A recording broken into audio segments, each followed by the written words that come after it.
Muy buenas tardes, en nombre del Observatorio para la Calidad Republicana, en esta nueva jornada en que vamos a tener un excelente charlista, el doctor Andrés Gil Domínguez. Es doctor y postdoctor en Derecho Constitucional, docente en grado y posgrado en distintas universidades, autor de varios libros, abogado litigante, y también nos aclara que actuó en la causa orangutana Sandra. Nos va a tratar un tema candente de estos días que se va a tener que ir resolviendo: la razonabilidad del veto presidencial en el caso de los jubilados y de las universidades. Bueno, Andrés, te escuchamos muy atentamente. Bueno, muchísimas gracias, muy buenas tardes, gracias por la invitación. Para mí es un gran gusto estar en un espacio de reflexión como el que ustedes tienen, y tan prestigioso y tan plural y diverso. Un poco la idea de la exposición de hoy es analizar como tres aspectos. En primer lugar, de qué se trata el veto o la observación total o parcial de las leyes en nuestro sistema constitucional. En segundo lugar, analizar y plantear si es posible o no que el veto de una ley por parte del Poder Ejecutivo sea controlado por la justicia, sea sometido al control de constitucionalidad y también al control de convencionalidad interno. Y por último, analizar a grandes rasgos los fundamentos de los últimos dos vetos: el veto a la ley de movilidad jubilatoria y el veto a la ley de financiamiento del sistema educativo de las universidades nacionales. En primer lugar, entonces, recordar que el proceso de formación y sanción de las leyes previsto en nuestra Constitución es un proceso complejo, donde tiene iniciativa legislativa el Poder Ejecutivo, cualquier diputado, cualquier senador. También existe el instituto incorporado por la Reforma 94 de la Iniciativa Popular Legislativa, pero en principio quien tiene iniciativa legislativa es el Poder Ejecutivo, cualquier diputado, cualquier senador, que cuando presentan un proyecto estamos en el marco de un proyecto de ley. Después interviene el Congreso, en donde en un juego de la Cámara de Diputados, la Cámara de Senadores, la Cámara de Diputados representando al pueblo, la Cámara de Senadores representando a las provincias.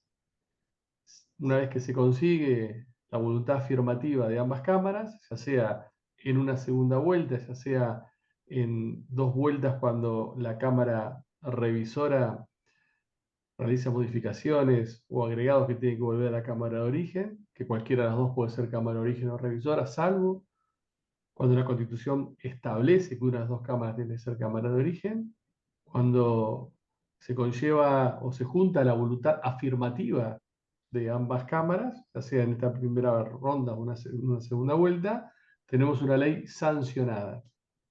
Una vez que una ley está sancionada, pasa al Poder Ejecutivo, y el Poder Ejecutivo tiene la posibilidad de promulgarla expresamente en un plazo de 10 días o dejar pasar esos 10 días y que existe una promulgación implícita de la ley. Entonces ahí vamos a tener una ley promulgada que debe ser publicada en el boletín oficial, y una vez publicada, y depende cómo haya sido sancionada, entra en vigencia ese mismo día, al octavo día de haber sido publicada o en un plazo posterior a haber sido publicada, y una vez que entre en vigencia es una ley que se aplica. Entonces, vemos que hay una interacción, hay un diálogo, hay facultades concurrentes entre el Congreso cuando sanciona una ley y el Poder Ejecutivo cuando la promulga expresa o implícitamente. Ahora, en esos 10 días, una vez que recibe el proyecto de ley sancionado, el Poder Ejecutivo tiene la facultad de vetar total o parcialmente un proyecto de ley, con lo cual, en ese caso, y regresa a la Cámara, al Congreso y a la Cámara de origen, en primer lugar, y el Congreso puede aceptar el veto total o parcial, con lo cual nunca vamos a tener una ley vigente, o el Congreso puede insistir con 2/3 de los miembros presentes de cada Cámara, y de esta manera la ley, por derecho de insistencia del Congreso, queda promulgada. Y una tercera posibilidad, que es el Poder Ejecutivo, vete parcialmente y promulgue la parte no vetada en la medida que esa promulgación parcial no afecte la autonomía y unidad del proyecto, ni tampoco el espíritu que tuvo el proyecto.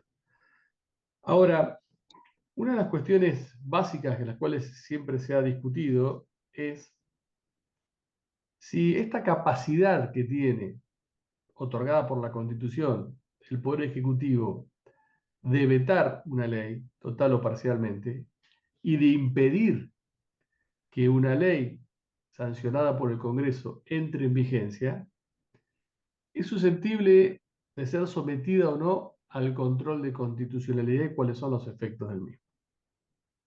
Durante mucho tiempo existió una posición casi consolidada en la doctrina argentina que el veto era una cuestión política no justiciable, que un presidente o presidenta podía vetar total o parcialmente una ley, inhibiendo su entrada en vigencia, y que esto no era susceptible de control de constitucionalidad.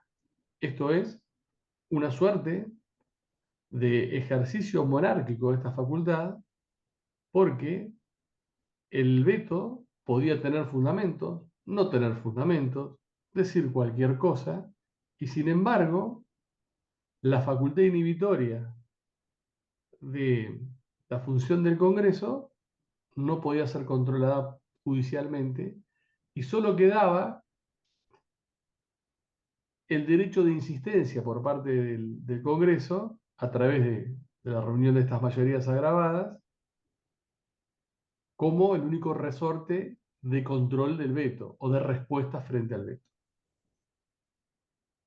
Esta doctrina solidificada empezó a ser horadada por algunos autores que yo me encuentro, que durante años, yo diría que hace 15 años, empezamos a plantear que no era posible que el veto no fuera susceptible del control de constitucionalidad.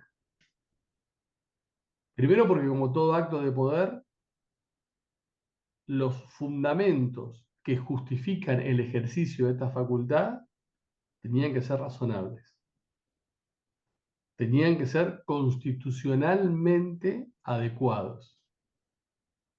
Y mucho más aún cuando, en la medida que se ejercía la facultad de veto, se inhibía la vigencia de una ley que protegía a grupos vulnerables, desarrollaba progresivamente derechos, cumplía con mandatos constitucionales o cumplía con las obligaciones internacionales contraídas por el Estado argentino cuando ha ratificado tratados sobre derechos humanos. Porque si no se podía controlar el veto, íbamos a estar ante una situación bastante contradictoria. Es decir, la justicia, Poder Judicial, podía controlar una ley vigente en torno a su validez o invalidez formal, si se habían cumplido todos los requisitos para que se sancionase, o en torno a su validez sustancial, si violaba o no violaba la Constitución, pero sin embargo iba a estar inhibido el Poder Judicial para controlar si un presidente o presidenta ejerciendo la facultad de vetar violaba o no violaba la Constitución en términos de impedir que una ley como garantía primaria protegiese derechos, desarrollase derechos o tutelase a grupos vulnerables. Porque si no, de lo contrario, uno tendría que creer que el veto tiene más jerarquía como acto institucional que la ley, que una ley vigente. O uno podría creer que el Poder Ejecutivo tiene la facultad de inhibir el funcionamiento del Congreso sin ningún fundamento, o con fundamentos o razones contrarias a la Constitución.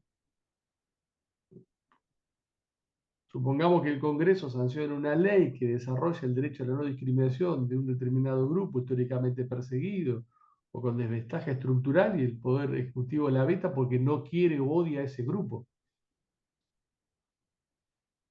Y además porque el veto es una herramienta de uso excepcional, que si no está controlada más allá del derecho de existencia por el Poder Judicial y puede ser utilizada sin ningún tipo de límite por el Poder Ejecutivo, puede llegar a derivar en la obstrucción existencial del Congreso, porque un presidente podría vetar todas las leyes del Congreso y no tendría ningún tipo de consecuencia, y gobernar sin leyes. Y esto se suma que desde que Argentina reformó la Constitución, le otorgó jerarquía constitucional a varios tratados sobre derechos humanos, que la Corte Interamericana, interpretando a la Convención Americana y al resto de estos tratados, impulsó el control de convencionalidad interno, esto es la aplicación de los tratados, de lo que dicen los órganos de aplicación en sede interna, por parte de todos los poderes, como dijo la Corte Interamericana de Derechos Humanos en su ya pacífica doctrina, no solamente por parte del Poder Judicial, sino por parte del Poder Legislativo, el Poder Ejecutivo y el Poder Judicial. Todos los poderes deben hacer control de constitucionalidad en el ejercicio de sus funciones. Entonces, si el Poder Ejecutivo no realiza este control de convencionalidad y veta una ley que debiese promulgar, que resguarde y protege derechos humanos, el control, el Poder Judicial está obligado a hacer este control de convencionalidad frente a un planteo correspondiente. Por eso, esta posición monolítica de que no era una cuestión política no justicial empezó ahora a darse y empezamos a tener algunos antecedentes. Uno en la Ciudad Autónoma de Buenos Aires, el caso Rachid Gil Domínguez y Gil Domínguez contra el gobierno de la Ciudad de Buenos Aires sobre amparo, cuando se cuestionó un veto del entonces jefe de gobierno Mauricio Macri contra la ley de la legislatura, votada casi por unanimidad, que regulaba el derecho de las mujeres de acceso al aborto legal, antes de la sanción de la ley de 2021. Y lo planteamos en primera instancia, y el juez de primera instancia, Roberto Andrés Gallardo, de una sentencia realmente notable, explicó por qué el veto tenía que ser revisado y declaró la inconstitucionalidad, la inconvencionalidad del veto y que entrara en vigencia en la ley. En segunda instancia se revocó y cuando llegamos al Tribunal Superior confirmó la sentencia de segunda instancia, pero tuvimos un voto en minoría de Alicia Ruiz que validó esta postura del control de convencionalidad y constitucionalidad del veto a través de la acción de amparo. Después la Corte Suprema de Justicia en algunos casos controló la constitucionalidad del veto parcial y promulgación parcial de las leyes, anulando el veto parcial y considerando que estaba promulgada en su totalidad la ley. Y en una causa que tramitó en competencia originaria por una ONG ambientalista contra el veto de la presidenta, en su momento Cristina Fernández de Kirchner, contra la ley que garantizaba y custodiaba los glaciares y la zona periglaciar, la Corte Suprema de Justicia se declaró incompetente y mandó a que tramitase este planteo por los juzgados federales correspondientes, según la territorialidad de quienes habían demandado, pero no es que rechazó, dijo que esto no era posible. Con lo cual, no es que no existen antecedentes y no existen razones para considerar que el veto puede ser y debe ser, en algunos casos, sometido al control de constitucionalidad y al control de convencionalidad interno, interno judicial.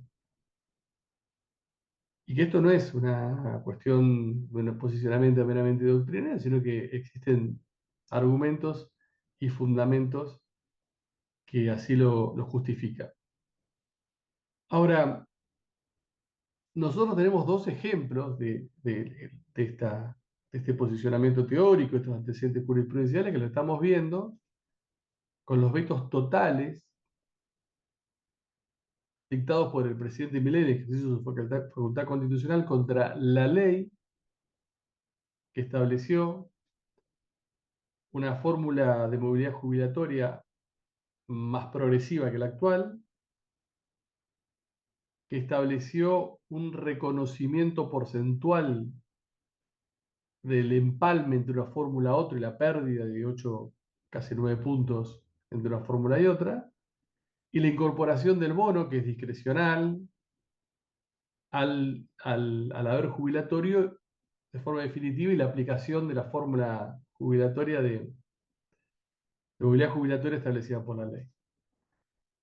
Y por otro lado, el veto a la ley de financiamiento de las universidades que obligaba al Poder Ejecutivo a recomponer para el año 2024 determinados ítems relacionados al funcionamiento de las universidades como hospitales y extensión universitaria y la recomposición salarial para 2024 de los salarios docentes y no docentes, subsidiariamente a que esto se resolviese en una paritaria, y a su vez el incremento y la actualización de las becas estudiantiles, que son las que se aplican a los sectores más vulnerables. En nuestra Constitución habla, en el 75, inciso 19, de la educación universitaria gratuita y equitativa.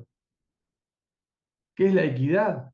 No es arancelar, como dicen algunos. No, la equidad es que cuando, a pesar de la gratuidad, la gente no puede llegar a la universidad pública, ahí está el Estado, a través de ayuda, de becas, de impulsos, para que aquellas personas que a pesar de la gratuidad no lleguen a la universidad pública puedan llegar a la universidad pública. Y esta ley, que fue vetada, establecía también una ampliación e incremento de las becas estudiantiles para estos sectores, que son los sectores más vulnerables que a pesar de la gratuidad no pueden llegar a la universidad pública. Ahora, cuando uno analiza en espejo los fundamentos del veto, tanto de la ley de movilidad jubilatoria como de la ley de financiamiento de las universidades nacionales, hay muchos argumentos en común. Pero esos argumentos que esboza el Poder Ejecutivo son, desde el punto de vista de la evidencia empírica, falsos.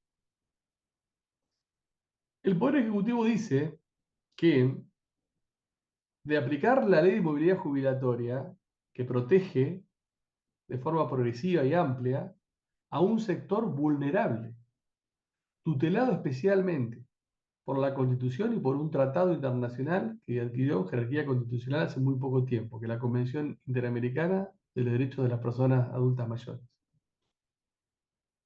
Que de aplicar esto y de aplicar la actualización mediante el índice bajo la inflación del INDEC de un sector fundamental para la sociedad argentina, que es la universidad pública, esto quebraría su plan de gobierno, quebraría la idea del déficit cero o del no déficit fiscal, quebraría y da una serie de cifras que no tienen ningún sostén. Ahora, la Oficina de Presupuesto del Congreso emitió informes actuariales para ambas leyes y dijo, respecto a los jubilados, que el impacto en el PBI es para 2024 0,35 y para 2025 0,44. Y para el financiamiento de la Universidad Nacional es 0,14. En todos los casos estamos hablando menos de un punto del PBI. Entonces, ¿desde qué lugar se puede sostener que la aplicación de estas leyes va a romper o a hacer explotar un plan de gobierno? En segundo lugar, que todo plan de gobierno tiene que someterse a la Constitución y a los tratados sobre derechos humanos. Y si la Constitución y los tratados sobre derechos humanos dice que hay que proteger especialmente con acciones positivas a los jubilados y jubiladas, y dice que las universidades son autónomas y autárquicas, esto es, que deben recibir recursos por parte del Estado para que funcionen en cuanto a su autonomía, no hay ningún plan de gobierno que se pueda oponer o superar esto. Y a su vez también en los fundamentos se expresa que el Poder Ejecutivo a través del veto examina, controla, supervisa el funcionamiento del Congreso. Y que en este último veto, que en realidad esta ley ha sido sancionada para dañar políticamente al gobierno. O sea, son todos argumentos de coyuntura, todos argumentos meramente políticos, sin ningún tipo de razonamiento jurídico ni fundamento constitucional y convencional, porque si yo tengo una constitución y tratados sobre derechos humanos que dicen hay que proteger especialmente a los jubilados a través de acciones positivas que le permitan ejercer plenamente el derecho a la seguridad social y se sanciona una ley que solamente implica el 0,14 del PBI para efectivizar esto, ¿qué razones constitucionales hay para impedirlo y que esto entre en vigencia y se aplique? Si yo tengo una constitución que habla de las universidades nacionales autónomas, autárquicas, de la educación pública universitaria, gratuita y equitativa, si yo tengo un artículo 13 del Pacto Internacional de Derechos Económicos, Sociales y Culturales que habla del derecho a la educación en nivel primario, secundario y superior, y el artículo 2.1 de ese mismo pacto habla que el Estado argentino se compromete hasta el máximo recurso disponible para tomar todo tipo de medidas, entre ellas las leyes, para esto hacerlo efectivo, ¿cuál es el fundamento? No hay ningún fundamento, ni empírico, ni científico, ni constitucional, ni convencional. Ahora, ¿qué hacemos frente a esto? ¿Qué hacemos frente a esta situación? ¿Creemos que esto es una cuestión política no justiciable y que los jubilados como grupos vulnerables no tienen que tener una ley que los proteja progresivamente?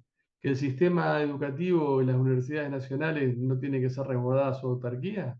¿Que el presidente puede, bajo cualquier situación, vetar todas las leyes que quiera, sin argumentos empíricos, ni constitucionales, ni convencionales, que dependan pura y exclusivamente de su voluntarismo y decisionismo político coyuntural?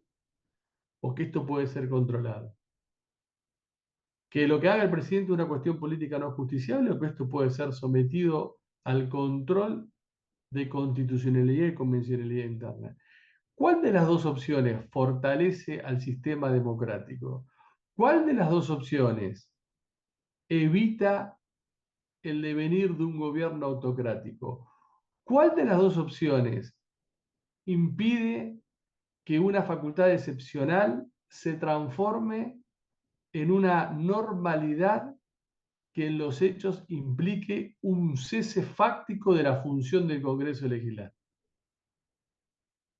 ¿La cuestión política no justiciable o un control judicial efectivo, robusto, que analice si el veto a una ley es constitucional y convencionalmente razonable? Y si no lo es, que ordene al Poder Ejecutivo la promulgación y publicación de la respectiva ley para que una vez que sea vigente se aplique y proteja a los sectores y a los derechos que esta ley tiene por objeto proteger. El problema que tenemos hoy, y esto como palabras de cierre, es que el Poder Judicial, especialmente la Corte Suprema de Justicia, está apegada a una doctrina conservadora, restrictiva, que nació en 1862 con la Ley 27, que no ha sido reanalizada, revisitada, a pesar de pasar todo el siglo XX, de que estamos en el siglo XXI, que hubo una reforma constitucional como la de 1994, que insiste una y otra vez, que fue adoptado cuando nos queríamos parecer a Estados Unidos, queríamos ser como los Estados Unidos, que insiste una y otra vez que solamente puedo ir a la justicia cuando tengo un derecho subjetivo y colectivo en juego que me afecta directa, en forma concreta, y solamente puedo cuestionar una norma, que puede ser un decreto de urgencia, que puede ser una ley, que puede ser un veto parcial o un veto total, respecto de mi caso, y nada más que de mi caso. Entonces tenemos hoy que en los tiempos que estamos viviendo, esta postura que puede haber servido en tiempos de normalidad ante gobiernos con convicciones democráticas, frente a gobiernos con tendencias autocráticas frente al gobierno, con tendencias de diáspora de la institucionalidad, lejos está de ser una posición que respeta un legado tradicional en la materia, sino se convierte en un cómplice silencioso de la liquidación de la República y de la democracia. Es cómodo para el Poder Judicial esto, es muy cómodo, no me meto, no hago nada, solamente cuando viene el caso concreto, que tarda un montón, y mientras tanto la norma sigue vigente. Y lo vemos con otro caso, como el decreto reglamentario de la Ley de Acceso a la Información Pública, que a través de un decreto reglamentario cambió toda una ley. Y eventualmente, cuando alguien pida acceso a la información pública de ciertos datos y le digan que no aplicado este decreto, tendrá que litigar, y mientras tanto para el resto sigue vigente. Tendría que litigar todos aquellos que vayan. Entonces, me parece que hay un problema grave hoy en la concepción, en concepciones tradicionales y básicas del Poder Judicial que no quieren ser revisadas ni revisitadas, frente a un gobierno que dicta decretos de necesidad y urgencia como si fuera una herramienta más de sustitución del Congreso, utiliza el veto no como herramienta excepcional, sino para anular las leyes que el Congreso dicta, y no sé qué va a suceder si, en base al derecho de existencia, esta última ley es promulgada por el Congreso y el Poder Ejecutivo no cumple. Y dice, yo no voy a cumplir las leyes del Congreso. Que va a tener que ir alguien con un caso a plantearle al Poder Judicial que se viole un derecho solamente para que intervenga. O sea, me parece que en los tiempos que corren hay muchos aspectos de institutos que tuvieron una cierta lectura en un determinado momento histórico, que si hoy no se deconstruyen, si hoy no se analizan en un contexto de defensa del orden institucional del sistema democrático, como dice el artículo 36, se tornan piezas operativas de un modelo sistemático de destrucción del sistema democrático. Bueno, muchas gracias y espero algunas preguntas, reflexiones y nuevamente gracias por la invitación. Bueno, muchas gracias, Andrés. Bueno, esperamos alguna pregunta de la sala, así Andrés las enfrenta. Yo te diría si podés repetir la diferencia entre el control de constitucionalidad y el de convencionalidad, que lo dijiste, pero en un paso más breve, ¿no? El control de constitucionalidad nació y se desarrolló exclusivamente en el ámbito judicial. ¿Quién ejerce el control de constitucionalidad? Nadie más que el Poder Judicial. Y según el sistema difuso, concentrado, mixto, dual o paralelo, siempre el Poder Judicial. Salvo en el dual o paralelo que hay un reenvío al Poder Legislativo y después una última palabra por parte del Poder Judicial. Ahora, el control de convencionalidad interno, hay un control de convencionalidad externo que es lo que ejercen los órganos que aplican estos tratados por distintas vías cuando los aplican y los interpretan. El control de convencionalidad interno, que es aplicar los tratados más las interpretaciones que hacen estos órganos que los aplican, no solamente está obligado el Poder Judicial a hacerlo, sino también el Poder Ejecutivo y el Poder Legislativo. Esto lo ha desarrollado la jurisprudencia de la Corte Interamericana de Derechos Humanos en muchos fallos, y en uno especialmente respecto a Argentina, el caso Gorigoitía versus Argentina. Dijo el Estado argentino esto. Con lo cual el Poder Ejecutivo, en el ejercicio integral de todas sus funciones constitucionales, debe hacer permanentemente un control de convencionalidad. Esto es, aplicar los tratados y aplicar las interpretaciones que se han hecho de los tratados. Si no lo hace, o si lo omite, entonces es el Poder Judicial el que debe hacer este control de convencionalidad. Por eso, la idea de el veto como una cuestión política no justiciable, linkeado con un control de constitucionalidad clásico, hoy ha devenido o ha sido superado por esta idea de un control de convencionalidad interno sumado al control de constitucionalidad funcionando de manera sincrónica, porque si no sería algo ilógico o irrazonable que funcionasen en distintas sintonías. Entonces, desde ese punto de vista, el veto puede y debe ser sometido cuando sea planteado ante el Poder Judicial. ¿Quién lo puede plantear? Bueno, yo que mi querido amigo Eugenio Semino, ya interpusimos una acción declarativa de inconstitucionalidad contra el veto de la ley de movilidad jubilatoria representando a un grupo de jubilados. Y cualquier jubilado, jubilada, pensionado, pensionada puede decir, bueno, yo planteo la invalidez del veto porque si la ley estuviese vigente, mi situación mejoraría progresivamente en términos de mi derecho. Yo soy un grupo vulnerable. Y con respecto a esta última ley, cualquier rector todos los rectores de las universidades nacionales podrían decir, bueno, la sanción, la no entrada de emergencia de esta ley implica, tengo menos dinero para 2024, para hospitales, para extensión. Cualquier sindicato docente, no docente, podría plantearlo, representación de sus afiliados. Porque la trampa de uno de los argumentos del veto es decir, bueno, esto vamos a discutirlo en el presupuesto 2025, es la ley de presupuesto la que hay que discutir, claro, pero si nosotros no tuvimos ley de presupuesto en 2024 y se aplicó el 2023 prorrogado por el presidente, como establece la ley de administración financiera, y es el presidente que dispone de las partidas y las reasigna como quiere, como hizo con los 100.000 millones para la CIDE, a través de un decreto de necesidad de urgencia. Entonces, si no hay una actualización de 2024, lo que viene para el presupuesto 2025 es lo de 2023 con un poquitito más. Pero vos tuviste una pérdida de financiamiento de las universidades nacionales en todo este tiempo, producto de la inflación y producto del aumento de los servicios, que hace que a misma cantidad la gastes de forma inmediata, porque los servicios son más caros y porque no tuviste una recomposición conforme a la inflación. Entonces, ¿quién está pagando hoy el costo del ajuste? Los jubilados y la ciencia y técnica y universidad de la República Argentina. Sector vulnerable y sector de protección preferente.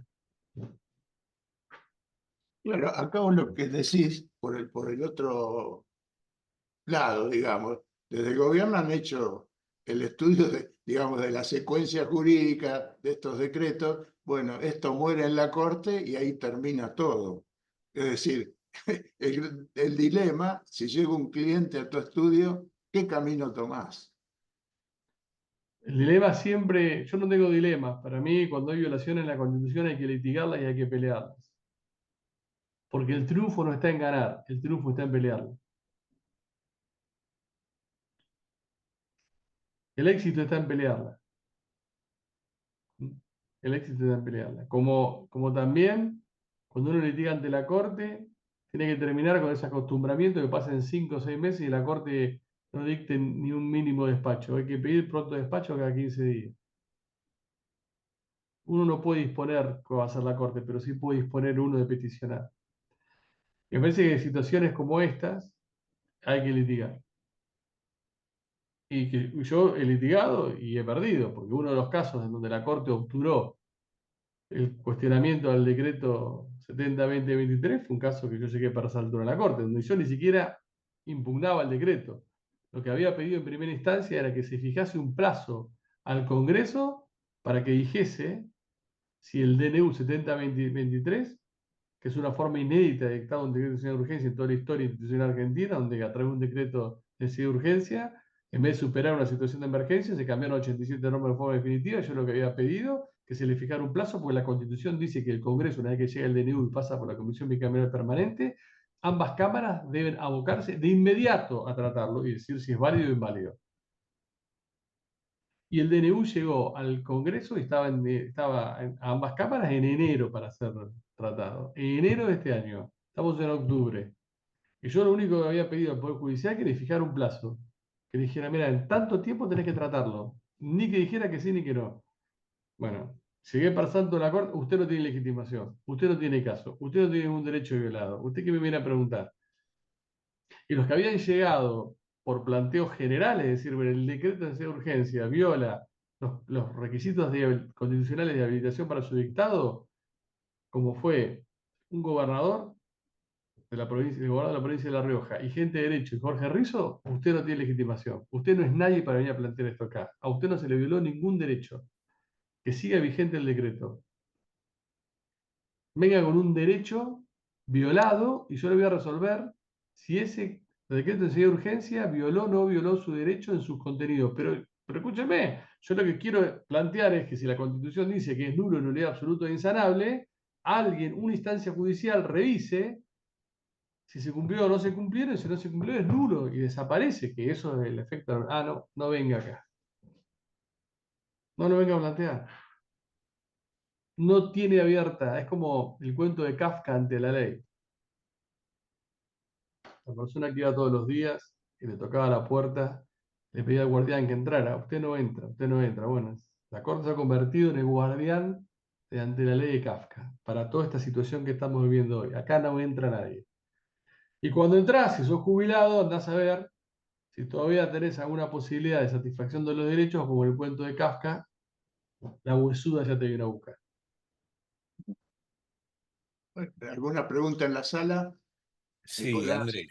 Andrés, yo te voy a correr un poco del eje jurídico, si bien no salimos del eje jurídico, porque tiene el fundamento jurídico,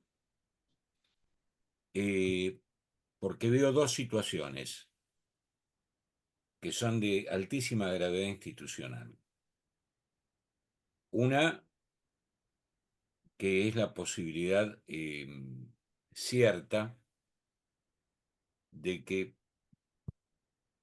insista el Congreso con el decreto, con el, con el proyecto, y que le voltee el veto a este hombre con su insistencia, y que, como bien dijiste vos, igualmente desoiga el estatus que le impone el Congreso, el estatus constitucional de tener que obedecer y aplicar la norma y seguir haciendo lo que quiere, si esto no es virtualmente el camino de atajo del cierre del Congreso, porque eso lo veo como un riesgo institucional inminente. Pero ahora veo otra preocupación más con lo que vos relatás, que le agrego, que es esta situación de complacencia o de complicidad sorda de la Corte por comodidad, no importa las causas que lo asisten, pero sucede, es una situación que estamos viviendo. Tenés una Corte que es cómplice, que se ha ausentado en el servicio de justicia, ¿no? Directamente. O sea, frente a este escenario, Congreso virtualmente clausurado, Poder Judicial cómplice, Poder Judicial en su estatus más alto, ¿no? Que es es la Corte Suprema. Institucionalmente, ¿qué hacemos? Porque recurrir judicialmente es pedirle peras al olmo. Bueno, primero que este gobierno está utilizando las herramientas excepcionales que prevé la Constitución para soslayar al Congreso o, o desconocer la existencia y el funcionamiento del Congreso. Quien no lo quiera ver, uso de decretos de necesidad de urgencia cotidianamente, uso del veto como una herramienta normal, y todavía no empezó a utilizar los decretos delegados que la ley Bases le habilitó. Y con una delegación legislativa amplísima que viola el 29 del 76 de la Constitución. Y más allá del desprecio permanente a los componentes del Congreso de la Nación que no se condicen con la postura e ideología del gobierno. Ya es una situación compleja y crítica, esta, como nunca la hemos vivido el 83 a la fecha. Porque todos hicieron uso y abuso del decreto de necesidad de urgencia. Ahora, este nivel de paroxismo que te pone en juego la propia existencia del Congreso, diciendo yo te saco DNU todos los días por lo que yo quiero, o te saco DNU donde te reformo hasta el Código Civil, nunca se dio. Y esta idea de te voy a vetar todas las leyes que a mí no me gustan, tampoco. Entonces ya estamos en una situación compleja de utilización de herramientas constitucionales excepcionales para devorarse el funcionamiento del sistema democrático y el orden constitucional. Ya la tenemos. Ahora, si el Congreso logra, insiste con la ley y el Poder Ejecutivo no la aplica, y dice yo no la voy a aplicar, esto ya es una forma de cierre parcial del Congreso. Porque ya no es que lo sustituye con un DNU, ya no es que lo obtura es directamente decir, te desconozco tu existencia parcial. Porque vos sancionaste una ley que yo no la voy a aplicar directamente. Bueno, y para eso tenés la vía penal, para eso tenés el artículo 36 de la Constitución, porque esto debería encuadrarse en un acto de fuerza contra el orden institucional y el sistema democrático, nulo en nulidad absoluta, y que le cabe la pena a los infames traidores de la patria a quien lo lleva adelante y que lo consienta. Y te genera el derecho a resistencia. ¿Y eso no sería el antecedente a una situación de violencia social? Y sería el antecedente a una situación de una gran convulsión social, seguramente, seguramente, que alejaría a los mercados, a las inversiones, a todo, supuestamente, que se quiere beneficiar. No, bueno, nos alejaría de la civilización, esto está claro. Entonces, Entraríamos en una etapa de porque disolución. es cada vez se redobla la apuesta contra la institucionalidad, porque es un proyecto de gobierno mesiánico, fundamentalista, decisionista, en donde es, como toda clase de este proyecto, originario y sin límites. Porque te van a llevar supuestamente a la tierra prometida, o a las fuerzas del cielo, o vaya a saber a dónde. Que no hay nada que lo pueda impedir, y no hay nada que lo pueda controlar, y no hay nada que... Entonces, todo lo que sea un obstáculo es denostado, agredido o desechado. Entonces, si el Congreso insiste y el gobierno no cumple con una ley, es directamente un cierre parcial del Congreso.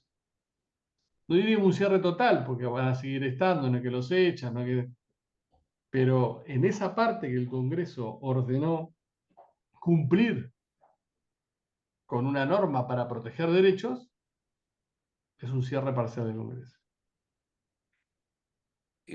Acá me surge una reflexión para consultarte, ¿no? Si hoy estamos frente a un sistema de partidos políticos muy debilitado, fragmentado, partidos políticos que si bien existen, eh, no tienen la contundencia eh, para poder oponerse a esto, y sin caer en una frase peronista, no se podría lograr la fuerza popular organizada, porque no tenés metodologías de organización de ninguna índole, que son o el sistema de partidos políticos, ni tenés una organización de centrales gremiales combativas que estén en condiciones, no, estén con vocación de combatir, porque está claramente que no están. O sea que la protesta sería totalmente desorganizada y libre. Y por luego tenés la protesta, que cuando es por fines que nos convoca, como la educación pública, la universidad pública, es multitudinaria, y después tenés elecciones el año que viene. Entonces, yo creo que lo racional es encaminar o es promover estas protestas para visibilizar la situación y que después se resuelva el año que viene en plan de las elecciones. Lo que hay que evitar bajo todo punto de vista es la convulsión social, la violencia, aún frente a un violento. Es decir, lo peor que vos podés generar, me parece, como sociedad frente a un violento es responderle con violencia, a menos que sea de legítima defensa.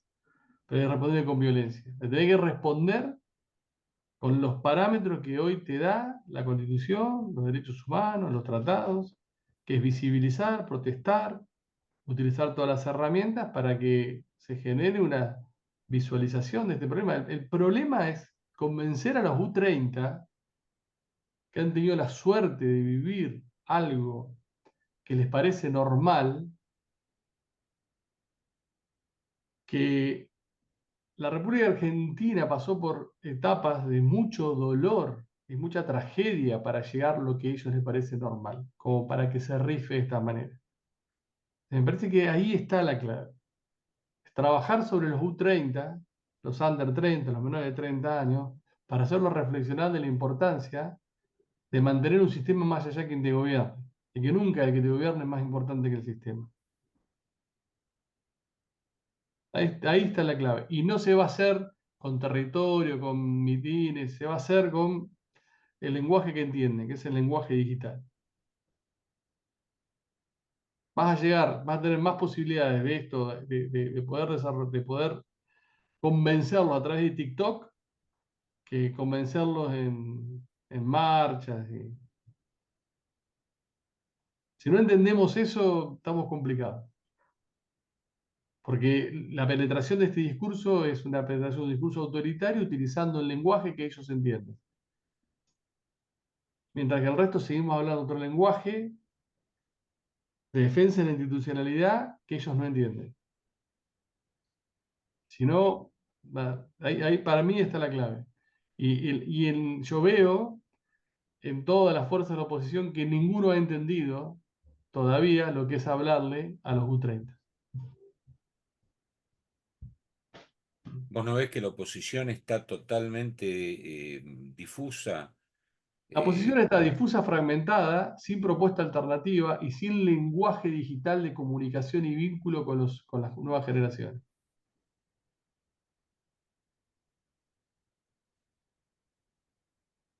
Le hablan a los de 40 para arriba, los 50 para arriba. Estamos al horno. Si vos tenés que articular una forma de hablar, de comunicarte, de expresar sentidos que los U30 te entienden. Y te entienden de una manera que no es la que nosotros nos comunicamos. Te entienden de otra. Quien lo captó, quien lo analizó y quien lo pudo desarrollar fue Milei. Por eso ganó como ganó. Que no solamente es un U30, U30 porque es la parte más poderosa, también hay U40 y hay U60 que también fueron convocados de ese lenguaje distinto porque estamos en una sociedad híbrida. Pero si no entendemos eso, si no entendemos que una, que una imagen generada con la inteligencia artificial, con DALL-E, en una red social enseña más que el territorio, no vamos a llegar, esta defensa, estos valores que tenemos nosotros, difícilmente los vamos a trasladar a una generación que no vivió lo que vivimos nosotros, y no tiene las marcas, la subjetividad que tenemos nosotros, y por eso tenemos la resiliencia frente a estos modelos. Difícilmente. Y eso es lo que yo veo. Que primero falta una alternativa, porque frente a yo defiendo el déficit cero, no hay plata, bueno, ¿y cuál es la alternativa? ¿Cuál es tu plan alternativo a esto? Y segundo, aunque no tengas plan, ¿cómo te estás comunicando hoy con los U30? Y no se están comunicando, lamentablemente. Y una cuestión como un ejercicio temporal, con esta posición que tiene la Corte, la mayoría que tiene el gobierno, la posibilidad de un juicio político a la Corte. ¿A la corte? No hay. No, para mí no hay razones de juicio político para la Corte. No. Y aparte el juicio político también es una herramienta excepcional, que hay que utilizarla de última ratio cuando están dadas las condiciones fácticas, jurídicas y políticas para hacer. Si no, no porque sea un golpe de Estado, como se dijo en el anterior gobierno, si se inicia no, es una institución que está prevista en nuestra Constitución, pero es un instituto de excepción, para ser utilizado en condiciones o bajo circunstancias muy especiales. que no se dan ni para la Corte Suprema de Justicia, ni se dan para el actual presidente por ahora. ¿Alguna otra pregunta más? No, yo temo frente a esta conclusión que llega Andrés, algo que es muy del territorio, que es lo que vos decís que va perdiendo vigencia, pero que en el territorio es donde está la gente, Sí, sean de 30, sí, pero hoy gran parte de la gente, Eduardo, está en el territorio digital, no en el territorio físico. claro, pero ¿sabes qué pasa? Las ideas caminan por todo el cuerpo, pero se paran en el estómago. Sí, Y, eso, y- sí. y vos sabés perfectamente bien que hay gente que le está pasando Muy mal, pésimamente sí, mal, muy mal. Lo está pasando muy pésimamente mal. mal. Y Eh, lamentablemente, si este modelo se profundiza, la va a pasar peor. Obviamente, en este momento, qué sé yo, hay comedores del conurbano, acá nomás, del conurbano próximo, primer cordón, eh, que obviamente frente a la falta de asistencia van a buscar los restos al mercado central y hacen una colecta para poder pagar el vehículo que los lleva a buscar. Y no es que van a comprar, quiero ser claro en lo que digo, no van a comprar, van a buscar los restos en la basura o en los desechos del mercado central a la madrugada. Y con eso asisten a los comedores comunitarios. Esto no lo dicen los medios, esto no lo dice la política, no lo dice las redes, porque pasan a ser los invisibles, son los fantasmas del sistema. Sí, pero son Así los que que, no van a, son los que no van a votar o son los que si votan, votan a Milei. También no te equivoques en eso. Porque todo el mundo piensa que esa gente que la está pasando, no mal, muy mal. Y de hecho hay mucha gente que la está pasando mal y lo que te dice es, bueno, pero démosle tiempo porque la culpa la tiene el kirchnerismo con todo lo que hizo. Porque, a ver, el kirchnerismo hizo mucho daño, es verdad, ¿no? Pero ya un poco más es culpable hasta, qué sé yo, de la muerte de Mandela, no sé, ya le echan demasiadas culpas. Este, y la gente está totalmente convencida porque ha comprado muy bien, digamos que los otros ayudaron a que se venda esa situación. Y por el otro lado, no hay opciones, no hay oposición, no hay ideas. Y sí, yo creo que no hay lenguaje. no, Los no, yo chicos no. Yo tengo comparto lo que dicen ustedes. hijos de sub 30 y ellos no entienden el lenguaje digital. No, no. Y tengo uno que estudia historia, o sea que no es que no lee, eh, pero se manejan en ese lenguaje. Hay algo que me parece maravilloso. Hay un chico que hace jueves de fallos. Explica, te invito a que lo mires, Andrés. Lo bien que explicó el fallo Siri y el fallo COT en 3 minutos, ¿no? Por Instagram. 3 minutos, perdón. Lo explico espectacular. ¿Viste cuando vos decís 3 minutos? Habla de la capacidad del chico, obviamente. El chico tiene una capacidad que es un lujo. Pero, ¿por qué? Y me lo explicaba ayer. Porque más de 3 minutos no te van a No prestar te ven. atención. Bueno, en TikTok también, en TikTok hay ciertas técnicas en donde el primer visteo, si no haces algo, nadie se queda. ¿No? Sí. Entonces, 3 minutos para un fallo, como es Sirio, como es Scott, que son el origen de la ley de amparo, ¿no? Y vos mirás y decís, no lo puedo creer. Lo bien manejado, lo bien trabajado, y yo te puedo decir que lo que ven esos fallos no se los van a olvidar. De hecho, yo le tiré así, le digo, bueno, ¿me podés hacer uno de derecho animal? Me dijo, mándamelo, lo estudio y veo cómo, ¿no? Este, Eso también hay que entenderlo. Más de 3 minutos no están frente a la pantalla. Ven mucho, pero van mucho tic, tic, tic, tic, tic, tic. El territorio es ese, hoy el territorio digital. ¿Quién lo entendió? Milei. Entonces, una de las formas, una de las respuestas es, si no trabajamos eso, Difícilmente, pero tenés que tener una propuesta alternativa que no existe hoy. Hoy, ¿cuál es la propuesta alternativa? Es decir, Milei tiene un discurso, tiene un modelo y lo lleva adelante. ¿Cuál es la propuesta? No tenés. Hoy no está articulada una propuesta alternativa. Primero, la clase política argentina no realizó una profunda autocrítica de cómo llegó Milei al gobierno, habiendo gobernado esa clase política antes, primero. Y segundo, que sobre la base de aquello que es una profunda autocrítica, no decir voy a volver a hacer lo mismo que hice antes, que posibilitó que Milei ganara. Entonces no hay una articulación de una propuesta distinta. Y aparte porque en los años, en gobiernos anteriores, el de Macri, el de Alberto, y quizás el último de Cristina, estuvimos nosotros gobernados por los dogmas. Acá que hace falta una reforma laboral, que alguien puede discutir que hace falta una reforma laboral. Alguien puede discutir que había que achicar el Estado en muchas áreas que eran totalmente inoperantes.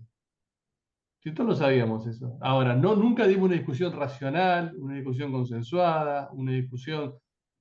Bueno, entonces, al no darla, por mirar para otro lado, por estar encerrado en el dogmatismo ideológico, viene alguien y no te hace destruye el sistema laboral, te destruye el Estado. Bueno. Pensar que a Guzmán lo cortaban en pedacitos por querer una fragmentación de las tarifas según los niveles de ingreso. Yo me pregunto, aquellos que lo cortaban en pedacitos a Guzmán, ¿a dónde están frente a esto que el término tarifario comparado con lo que quería? ¿Dónde están? Que antes estaban dentro del gobierno, ¿no? Y eran talibanes, eran personas intransigentes. ¿Dónde están esos ahora? Y así con muchos tópicos que podemos resolver, que en la Argentina hay temas que hay que discutir y hay que cambiar. Pero no, son temas tabú, son temas dogmáticos, nadie los habla, no se discuten. Bueno, si no hay una autocrítica muy fuerte sobre eso, es difícil crear una alternativa que supere aquello que le ganó a eso. Es imposible. Yo lo comparto esa parte que creo que la política se debe a una autocrítica, la política tiene, a ver, por mencionar los dos partidos mayoritarios históricos, el radicalismo y el peronismo son responsables directos de que Milei esté en el gobierno, porque no han hecho nada para poder modificar este tipo de situación, no interpretaron este nuevo lenguaje que vos decís. Pero yo sigo pensando en el tema, no es que no comparta lo que vos planteás. Creo que hay que reformular la manera de comunicarse, pero sigo pensando en la gente. Y no creo, como dice Vicky, creo que hay gente sí, que de los que tenían una canilla por cuadra, que siguen teniendo una canilla por cuadra, que su realidad no cambió, que lo votaron a Milei y que siguen creyendo que puede ser potencialmente el agente de cambio de su realidad.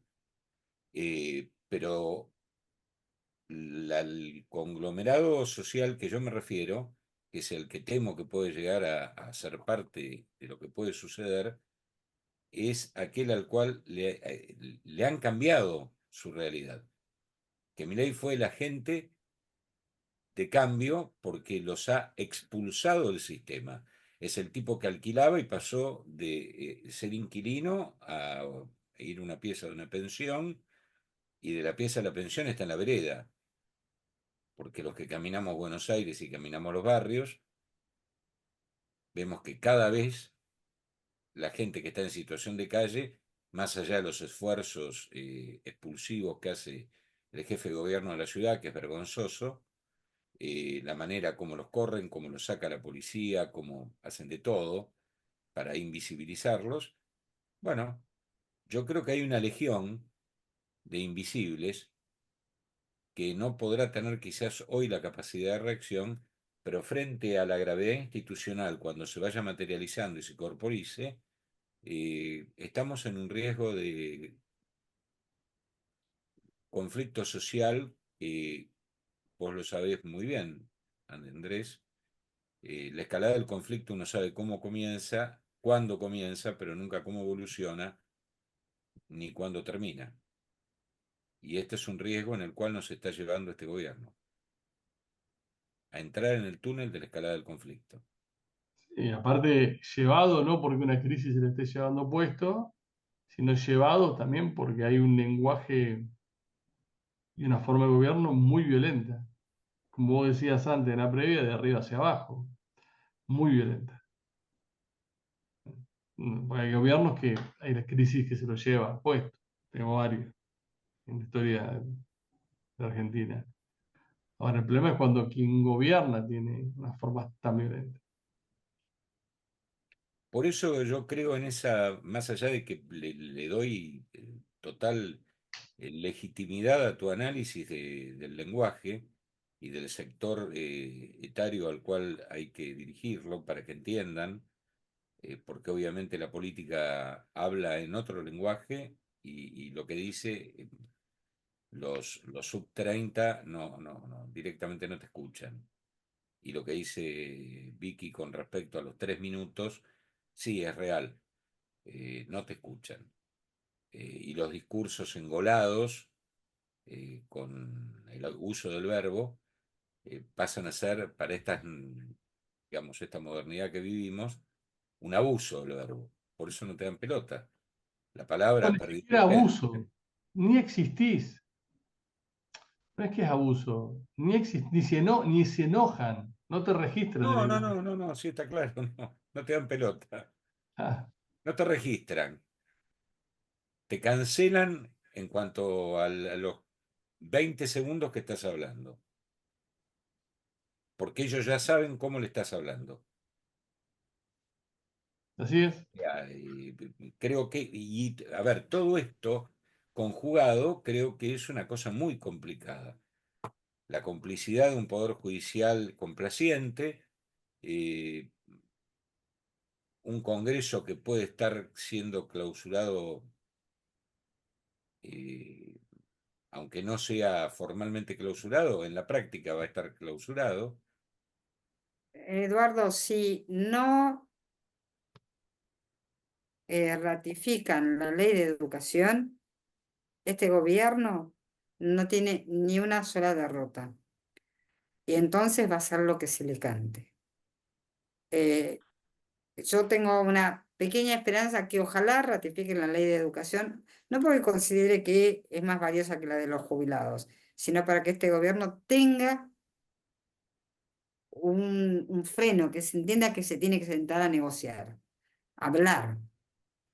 Te Pero perdiste la primera parte de la charla que fue lo que planteó Andrés.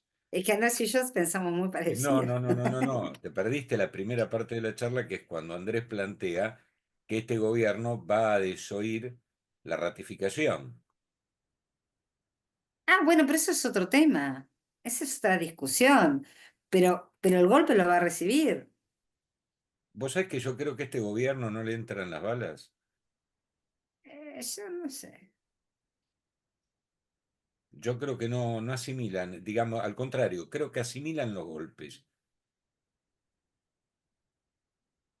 Asimilan los golpes. yo creo que ni un paso atrás, nunca. No, tal cual, comparto plenamente. Y la explicación que vos diste, que van a desoír y van a profundizar la situación, que eso es lo que lleva virtualmente al cierre del Congreso. O sea, van a estar ahí, nadie los va a echar, como dice Andrés, pero bueno,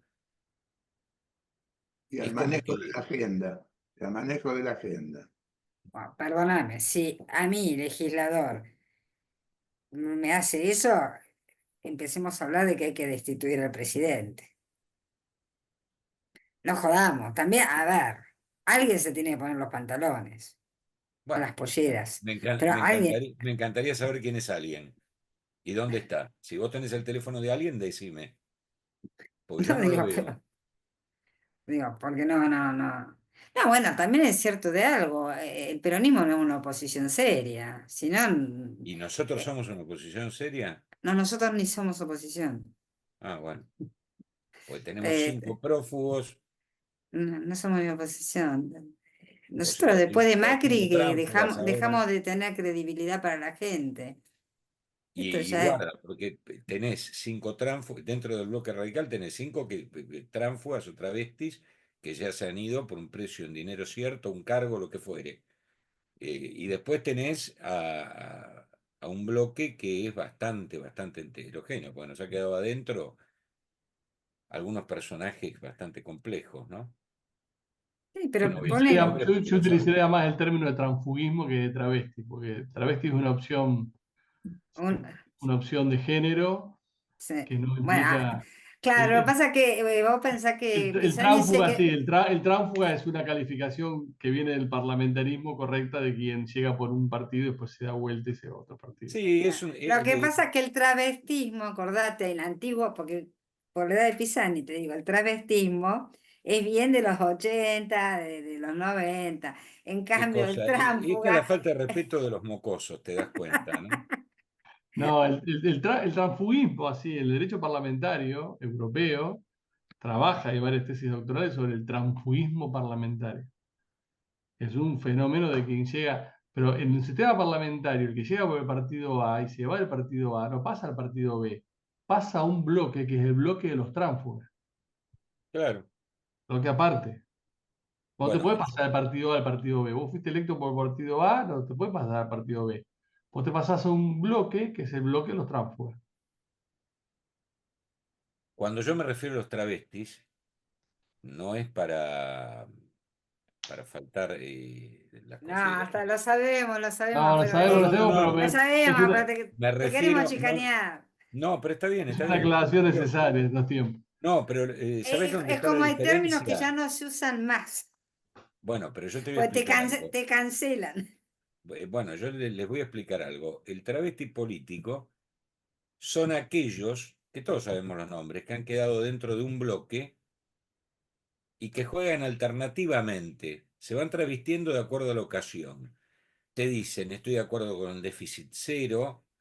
No voy a hablar de una senadora que claramente era la heroína de Bullrich. Está de acuerdo con el déficit cero, está de acuerdo con todas las medidas de este gobierno, apoya, acompaña. A ver, es una cosa que es tan difícil verla radical y de golpe te dice, sí, pero la ley jubilatoria está bien, yo acompaño. Y Pero de los hecho, niños tienen que acompaña. comer, ¿Cómo? pero los niños tienen que comer. No, claro, digo, y después te dice, también apoyo la ley de presupuesto, la ley universitaria. No sé, eso es un travesti político, porque Bueno, a hoy se toda la dice ocasión se tránfuga. pone la ropa. El tránsfuga ya son los 5 que han demostrado hasta dónde le daba el cuero. Bueno, Bueno, pero son, Bueno, son tenemos ocho. que hacer, sí, tenemos que hacer uno próximo diciendo propuestas. sí, Pues el análisis ya está hecho, ahora sería propuestas. lo invitaría a Andrés que haga su reflexión final. Que haga las propuestas. Porque También, Yo a hago Vicky un- le pedí el teléfono de alguien, por no decir, vamos a ponerle un apellido a alguien. Alguien podría llamarse, como dice el imaginario colectivo, Cadorna. ¿Tenés el teléfono de Cadorna? Vos no lo No, tiene yo no tengo el nadie. teléfono de cada hora, pero yo tengo la intuición que una alternativa a este gobierno va a venir de los gobernadores, de algunos de los de un conjunto de ciertos gobernadores, que de ahí va a venir la alternativa.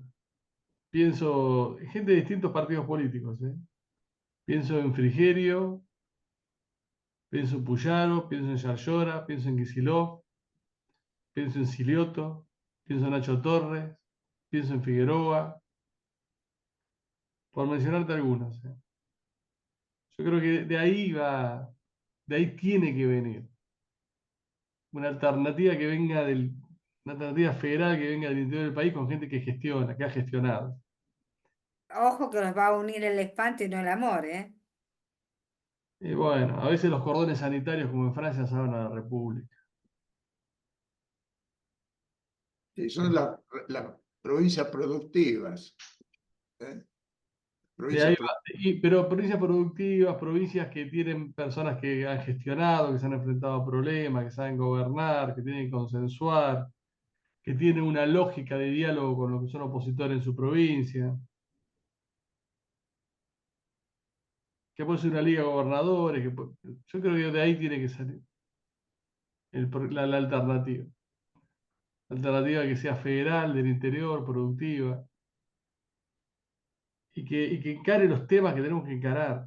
Si la propuesta, yo no tengo, imagínense si tuviera una propuesta, es como si pudiese a una inteligencia artificial meterla en un robot. Qué sé yo. Pero me parece que tiene que ser una propuesta alternativa de encarar los problemas que a la gente le interesa con una perspectiva distinta a la que plantea Milei.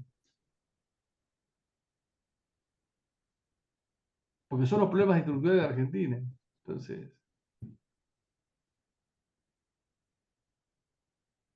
la gente quiere un estado eficiente, la gente quiere que no se gaste. Entonces vos decís, bueno, Milei quiere el déficit cero, vos tenés que decir, mira, yo no voy a tener déficit cero. Pero mi déficit cero no va a ser no porque lo tengo lleno de militantes, ineficientes, con lleno de curre, negocios, sino porque yo voy a invertir en ciertas cosas para que tu vida sea mejor. No. Gente, yo Yo no, los yo no puedo dejo. tener un régimen laboral como que tenemos que funde pymes. No, entonces, ¿qué voy a hacer? Y bueno, a veces siento a los sindicatos, siento a los empresarios y hago un pacto. Así, bueno, yo te voy a flexibilizar y vos qué vas a hacer con la flexibilización.